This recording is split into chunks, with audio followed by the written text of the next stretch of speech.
आप सभी को मेरा प्रणाम। ಎಲ್ಲರಿಗೂ नमस्कारಗಳು। तो दोस्तों, आज हम 9वीं कक्षा से संबंधित अधिगम पुनःप्राप्ति के बारे में यानी कलिका चेतरिके के बारे में अधिक जानकारी हासिल करेंगे। तो चलिए देखते हैं। बच्चों, आप सबसे विनती है कि हमारे यूट्यूब चैनल सुज्ञानावाणी SN TV सुज्ञानावाणी इसे आप सब ज़रूर सब्सक्राइब करें और हमारे वीडियो शेयर करो और लाइक भी करो।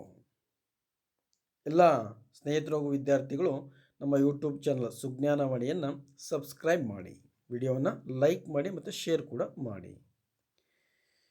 तो चलिए देखते हैं। 9ನೇ ತರಗತಿ ಹಿಂದಿ ಕಲಿಕಾ ಚೇತರಿಕೆ ಕಲಿಕಾ ಫಲ 10 ಚಟುವಟಿಕೆ 2 ಕಲಿಕಾ ಹಾಳೆ 10.5 ರಿಂದ 10.8 ರವರೆಗೆ। 9वीं कक्षा हिंदी अधिगम पुनःप्राप्ति सीखने के प्रतिफल 10 गतिविधि 2 अभ्यास 10.5 से 10.8 तक। तो दोस्तों, चलिए आगे शुरू करते हैं। गतिविधि 2 चटुवटिके 2 राष्ट्रीय त्योहार राष्ट्रीय हब्बಗಳು। तो पिछले वीडियो में हमने धार्मिक त्योहारों के बारे में जानकारी हासिल कर चुके थे। तो इस वीडियो में हम राष्ट्रीय त्योहारों के बारे में अधिक जानकारी हासिल करेंगे। ಈ ಹಿಂದಿನ ವಿಡಿಯೋದಲ್ಲಿ ನಾವು ಧಾರ್ಮಿಕ ಹಬ್ಬಗಳ ಕುರಿತು ಒಂದಷ್ಟು ಮಾಹಿತಿಯನ್ನು ತಿಳ್ಕೊಂಡಿದ್ವಿ। ಈ ಒಂದು ವಿಡಿಯೋದಲ್ಲಿ ರಾಷ್ಟ್ರೀಯ ಹಬ್ಬಗಳ ಕುರಿತು ಒಂದಷ್ಟು ಮಾಹಿತಿಯನ್ನು ತಿಳಿದುಕೊಳ್ಳೋಣ। अभ्यास 10.2 निम्नलिखित प्रश्नों के उत्तर दीजिए। ಕಲಿಕಾ ಹಾಳೆ 10.2 ಕೊಟ್ಟಿರುವಂತಹ ಪ್ರಶ್ನೆಗಳಿಗೆ ಉತ್ತರವನ್ನು ಕೊಡಬೇಕಾಗುತ್ತೆ ಅಥವಾ ಬರೀಬೇಕಾಗುತ್ತೆ। तो चलिए आगे देखते हैं, ಮುಂದೆ ನೋಡೋಣ। पहला प्रश्न है, स्वतंत्रता दिवस कब मनाया जाता है? तो उत्तर है, स्वतंत्रता दिवस प्रति वर्ष 15 अगस्त को मनाया जाता है। लाल किला कहाँ पर है? लाल किला दिल्ली के चांदनी चौक पर है। तो अगला प्रश्न देखेंगे। ಮುಂದಿನ ಪ್ರಶ್ನೆಯನ್ನು ಈಗ ನೋಡೋಣ। स्वतंत्रता दिवस क्यों मनाया जाता है? तो उत्तर है, स्वतंत्रता दिवस इसलिए मनाया जाता है कि उस दिन भारत को अंग्रेजों की परतंत्र से स्वतंत्रता यानी आज़ादी मिली थी। स्वतंत्रता के संकेत के रूप में बड़ी धूमधाम से गर्व के साथ मनाया जाता है। तो अगला सवाल देखते हैं। ಮುಂದಿನ ಪ್ರಶ್ನೆಯನ್ನು ಈಗ ನೋಡೋಣ। अपने स्कूल में मनाए गए स्वतंत्रता दिवस का मौखिक या लिखित वर्णन कीजिए। ನಿಮ್ಮ ಶಾಲೆಯಲ್ಲಿ ಆಚರಿಸಿದಂತಹ ಸ್ವತಂತ್ರತಾ ದಿವಸ್ ಏನಿದೆ, ಸ್ವತಂತ್ರ ದಿನಾಚರಣೆಯನ್ನು ಏನು ಮಾಡಿದ್ದೀವಿ ಅದರ ಒಂದು ವರ್ಣನೆಯನ್ನು ಮೌಖಿಕವಾಗಿ ಅಥವಾ ಲಿಖಿತವಾಗಿ ನಾವು ಮಾಡಬೇಕಾಗುತ್ತೆ। तो बच्चों, चलिए उत्तर देखते हैं। हमारे स्कूल में 15 अगस्त के स्वतंत्रता दिवस के इस शुभ अवसर बहुत धूमधाम से गर्व के साथ मनाया गया। इस दिन सुबह 6:30 को स्कूल के मैदान में हमारे स्कूल के सभी अध्यापक महोदय और हम सभी छात्रों के साथ शाला विकास समिति के उपाध्यक्ष और सभी सदस्य, ग्राम के सभी नागरिक उपस्थित थे। हमारे उपाध्यक्ष जी ध्वजारोहण किया और सभी को बधाई दी। हम सभी राष्ट्रगीत और राष्ट्रगान गाए। तो अगला पॉइंट है, कुछ छात्र राष्ट्रीय नायकों के वेशभूषण पहनकर आए थे। कुछ छात्रों ने स्वतंत्रता दिवस पर भाषण किए। और अगला पॉइंट है, हमारे प्रधान अध्यापक जी ने स्वतंत्रता दिवस के महत्व के बारे में भाषण किया। हम सब मिलकर नारों को पुकारते हुए गांवों में प्रभात फेरी गए थे।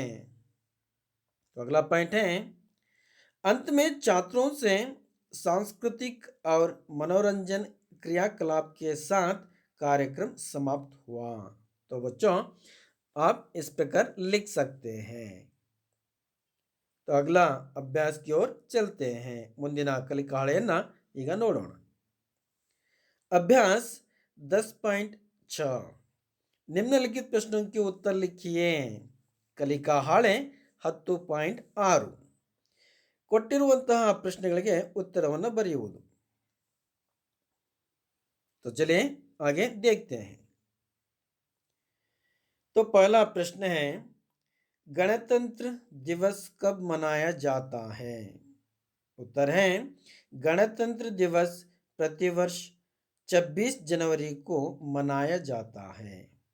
तो अगला सवाल है, भारत के प्रथम राष्ट्रपति कौन थे?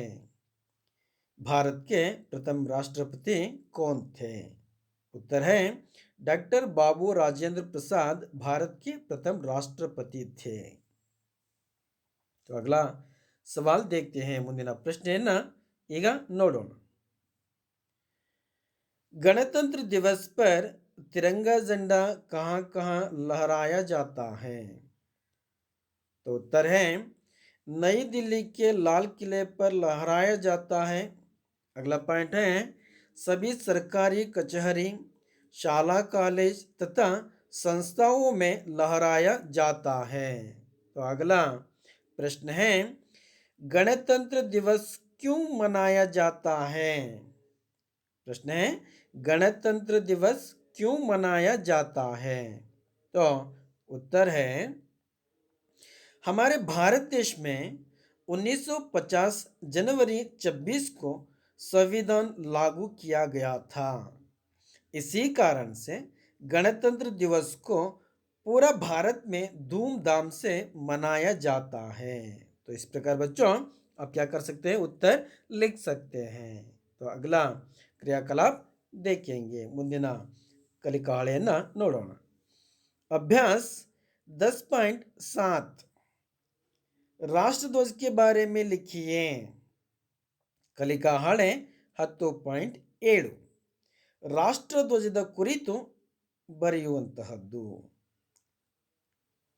तो बच्चों उत्तर देखते हैं। पहला पॉइंट है, भारत के राष्ट्रीय ध्वज जिसे तिरंगा कहते हैं।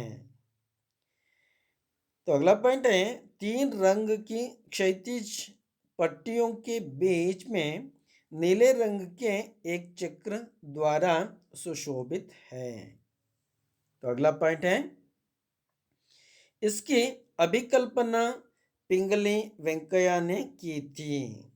इसमें केसरिया रंग सबसे ऊपर है, सफेद बीच में और हरा रंग सबसे नीचे है। तो बच्चों आप इस प्रकार उत्तर लिख सकते हैं। तो अगला अभ्यास है, अभ्यास 10.8 कलिका हाळे 10.8 हमारे राष्ट्रीय प्रतीक हैं राष्ट्रगीत, राष्ट्रगान, राष्ट्रध्वज, राष्ट्रीय लांछन, बाघ, कमल, आम आदि। हमारे इन राष्ट्रीय प्रतीकों के बारे में बोलिए और लिखिए। तो बच्चों आपको यहाँ पे क्या करना है, हमारे राष्ट्रीय प्रतीकों के बारे में कुछ बोलना है और लिखना भी है। ಮಕ್ಕಳೇ ಕಲಿಕಾ ಹಾಳೆ 10.8ರಲ್ಲಿ ನಮ್ಮ ರಾಷ್ಟ್ರೀಯ ಚಿಹ್ನೆಗಳೇನಿದ್ದಾವೆ, ರಾಷ್ಟ್ರೀಯ ಪ್ರತೀಕಗಳೇನಿದ್ದಾವೆ ಅವುಗಳ ಕುರಿತು ಒಂದಷ್ಟು ಮಾಹಿತಿಯನ್ನು ಹೇಳುವುದು, ಮಾತನಾಡುವುದು ಮತ್ತು ಬರೆಯುವಂತಹ ಕೆಲಸವನ್ನು ಮಾಡಬೇಕಾಗುತ್ತೆ। तो चलिए आगे देखते हैं, ಮುಂದೆ ನೋಡೋಣ। राष्ट्रगीत। तो राष्ट्रगीत के बारे में आप इस प्रकार लिख सकते हैं। भारत का राष्ट्रगीत वंदे मातरम है। इसे बंकिम चंद्र चट्टोपाध्याय ने दिया।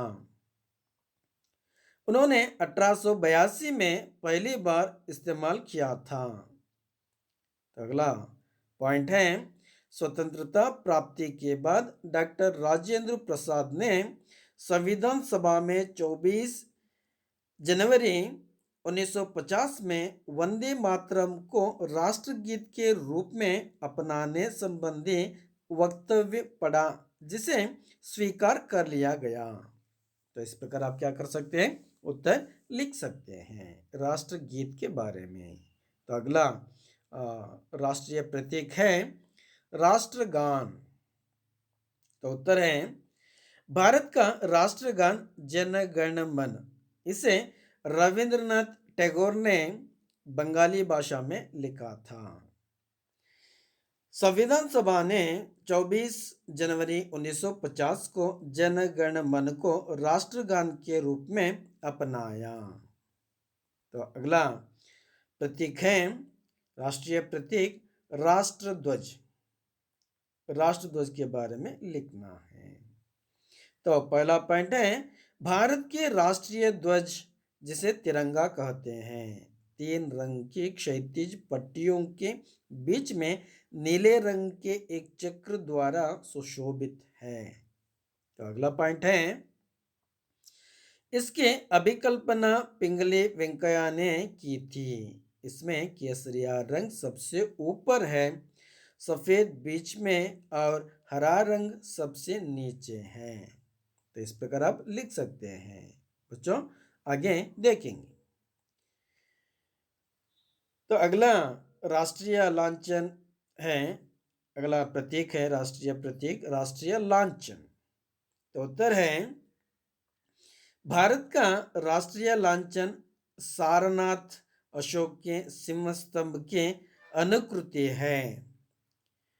मूल स्तंभ में शीर्ष पर 4 सिंह हैं और 26 जनवरी 1950 में इसे भारत का राष्ट्रीय लांछन के रूप में स्वीकार किया गया था। तो इस प्रकार आप उत्तर लिख सकते हैं। तो आगे देखेंगे, मुद्दे नोडोण। बाघ, बाघ के बारे में कुछ जानकारी लिखना है। राजसी बाघ तेंदुओं टाइग्रिस धारीदार जानवर है।